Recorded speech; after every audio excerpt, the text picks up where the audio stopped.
Hey everybody, it's your old pal Chuck. To be or not to be, which is my apartment? Whether 'tis nobler to suffer the slings and arrows of mortal life, or to accept the embrace of sleep. To sleep, perchance to dream. I had a dream when I was young, a dream of sweet illusion, a glimpse of hope and unity, and visions of one sweet union. And yes, with that poetic interlude, we are opening our review of Transformers Kingdom. Got that right. Voyager class Dinobot. And yes, I will say this is another in the line of Masterpiece Busters, as this is a figure that can transform fairly easily, but interestingly, and doesn't fall apart. Stands on its own. First of all, this is a rather fabulous looking Raptor mode. One bit of complaint here is in the hands. There should have been a little joint here to curl up the fingers more, but that's that. Mouth does open. Head can articulate a little. But it is very tight. I want to make a note of that. Other note I want to make is the hip panels here. They're supposed to peg closed and then tab onto a post on the shoulder of robot mode, but unfortunately, if you have one thing a millimeter off, it doesn't close as nicely. Now, I've had both of these close nicely before, but sometimes, as you just saw, it doesn't work. It's not you, it's just the design of the figure, not a deal breaker. Another thing I want to point out that I like about this figure is that this is an all-inclusive figure. What I mean is, with this toy, you have the robot and its accessories all in one. Which means, basically, if you lose this tail, you have lost most of the accessories of the figure, but you'll still have a pretty nice robot, although a funny-looking one with a short tail.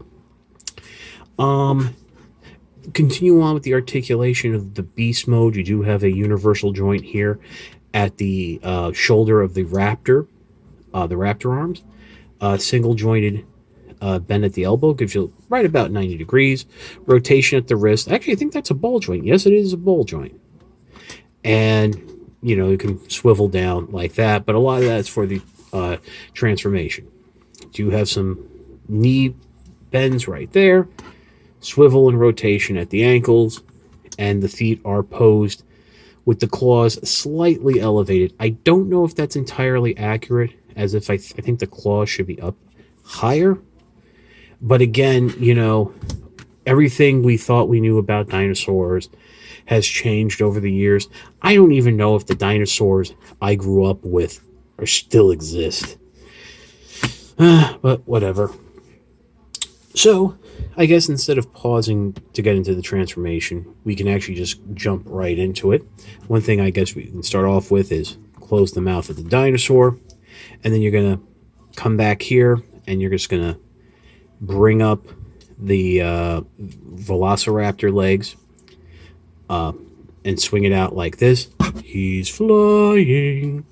And that will give you the chance to come underneath. Now, first thing you're going to do is pop the feet out from the sides here. They tab into this coppery hinge piece.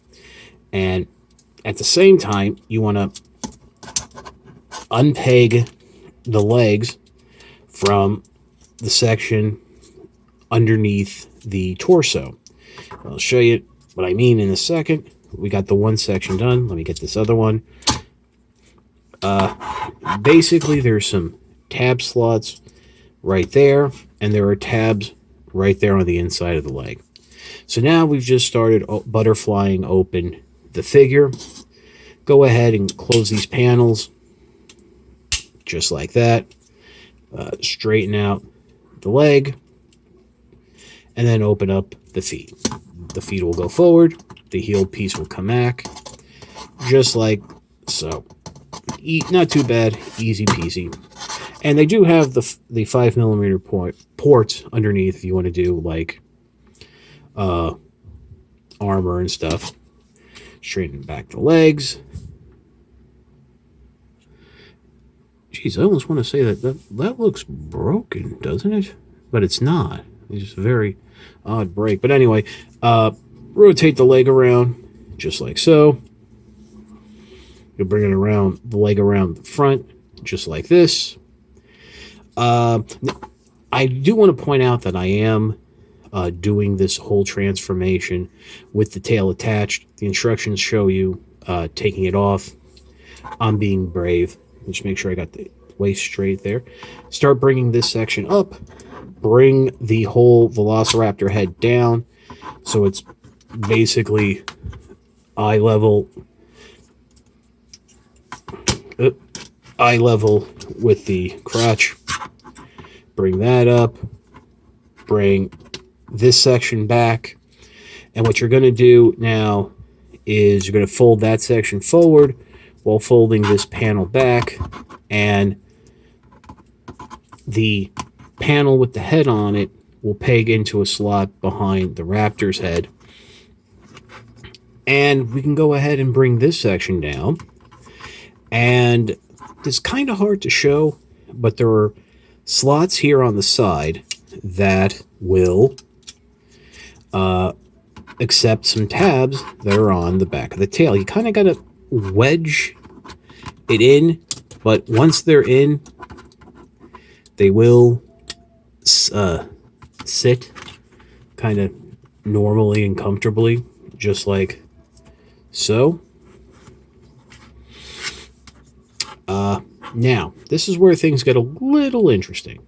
First thing what you want to do is lift up the arms at the shoulder joint. And you know it's the shoulder joint because the whole bronze copper section will move up. Keep the raptor arms out of the way. Next, what you want to do is come in here, and these panels I was talking about before, fold them out just like so. Next, what you can do is bring these panels down. Now you're going to fold them down, but by the panel, and that will then lead to the arms facing forward like so. Rotate them at that bronze shoulder point, so the raptor legs, which will now become the robot mode hands, face towards the back. We're going to rotate the figure around, peg the raptor claws into the forearms. There's little tabs there. And then basically what you'll do is rotate this section around, and there's a slot on the claw that will tab into a section on that chest panel, and that's how it'll hold into place. It's not perfect, it's not a deep connection, but it's good enough.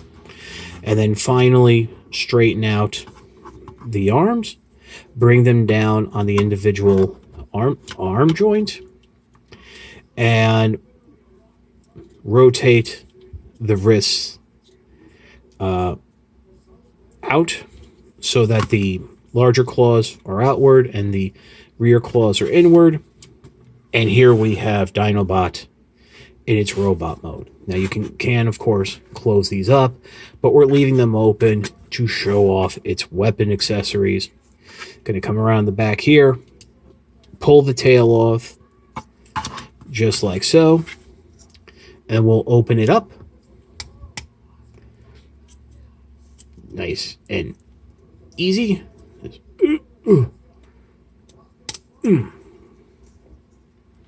Just like so. And you have Dinobot's legendary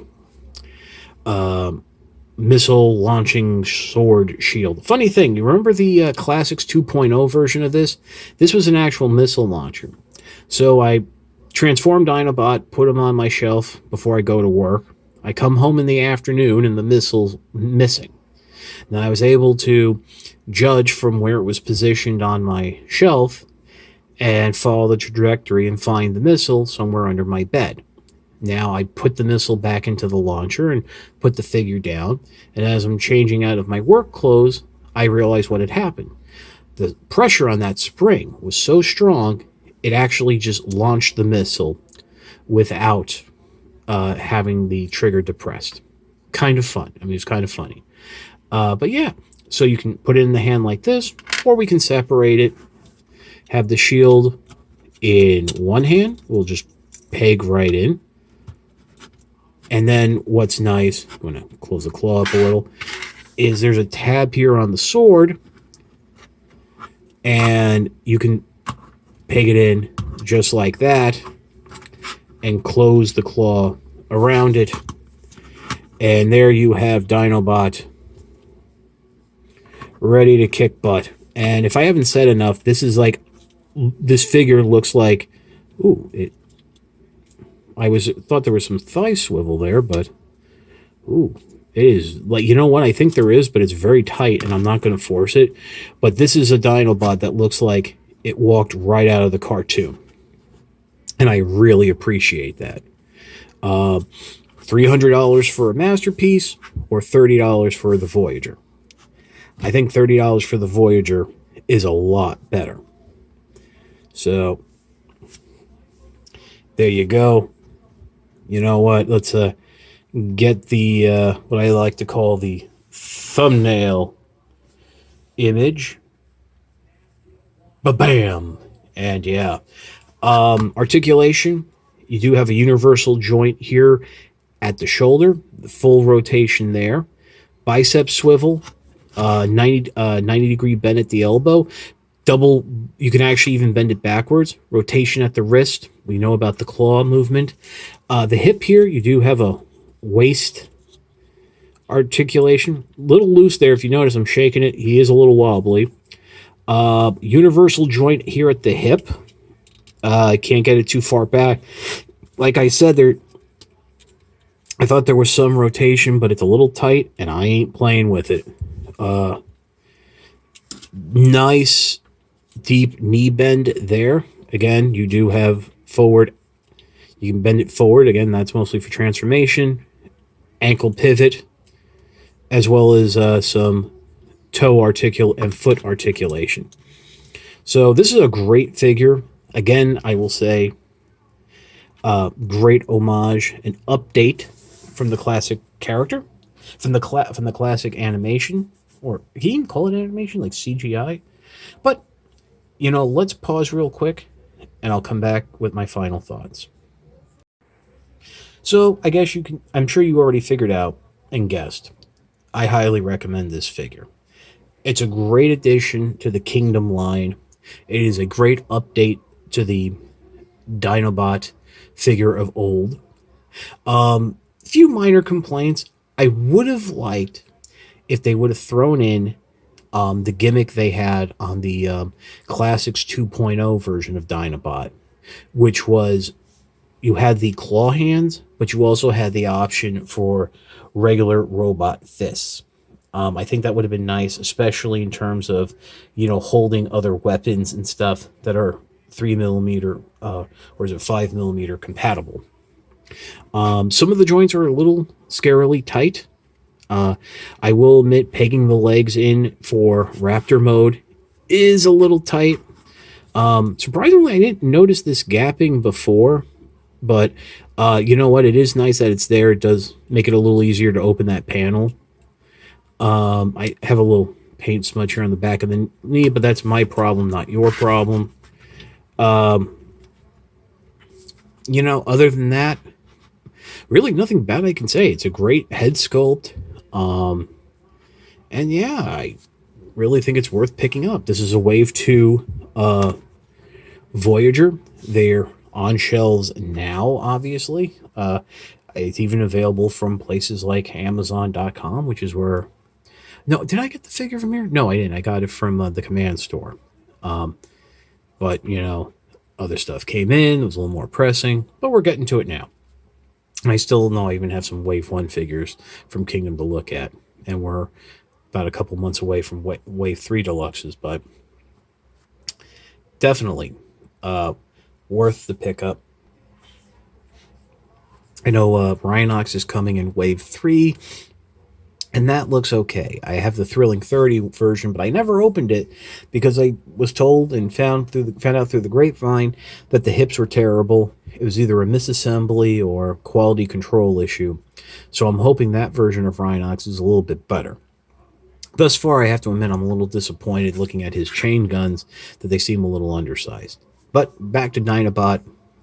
Again, great playability with the weapons. You have different ways you can handle it. If you don't even want to use the shield, because I don't know how often he used the shield in the cartoon, fold it up, peg it back in here on the back, right into the tail.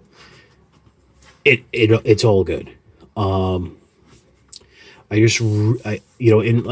even with the fake chest parts, the way they work that in, you really don't even notice it in Raptor mode unless you're specifically looking for it.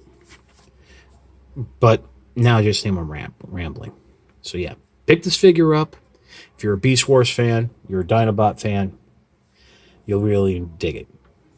Well, that's about it for the review. If you like this review, please consider liking, commenting, and subscribing. While I will always appreciate the views, your likes, comments, and subscriptions help communicate to YouTube through their algorithms that my channel is one that should be exalted and held upon high. If you want to make the ultimate sign of support for my channel, please consider signing up for my Patreon. It is www.patreon.com/chuckdog1999. Link in the description below, and it is a hyperlink because I finally figured out how to get that to work. Used to be a card here in the corner, but as I've mentioned before, YouTube updated something and now it doesn't work. All I ask for is $1 a month, $12 a year. No thrills, no tears, no special rewards.